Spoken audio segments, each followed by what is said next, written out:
kan wà yá ń pe Jósẹ́fù. Ó jẹ́ ọ̀kan iná ìgbìmọ̀ lílà àwọn Júù. Ó sì jónìyàn dáadáa àtolódodo. Kò fọ́n mẹ́ẹ̀tò àti òye ìgbìmọ̀ lílà àwọn Júù ṣe.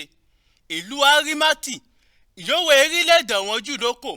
Ó sì wọ iná ìrètí ìjọba Ọlọ́run. Ọ̀làbá balẹ̀ Pílátù á béèrè òkú Jésù. Ẹ̀yìn yóò sì sọ òkú Jésù kanlẹ̀ tán kó rẹ̀ gbélébù. Ó faṣọ wé òkú Jésù. A lọ sí òkú Jésù sínú ibojì kan yẹn wà sínú àpáta. Ibi ẹ̀wọ̀n tó ìsí òkú kan sí wò. Ó sì jẹ́ ijó ìwọ̀n ń ṣèpalẹ̀mọ́ ijó ìsinmi àwọn Júù. Ìsinmi á sì bẹ̀rẹ̀ ìrọ̀ ọjọ́ náà. Àwọn obìnrin ìyọ́ tọ̀ Jésù ẹ̀yìn kó ìpínlẹ̀ Gálílì tọ̀ Jósẹ́fù lọ́bẹ̀.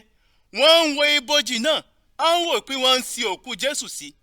Wọ́n sì padà lọlé wọn, a lọ ṣe ètò epo lóhùn dúdùn. Ẹ̀yìn náà, wọ́n sì sinmi ijó ìsinmi ìpè òfin pàṣẹ rẹ̀.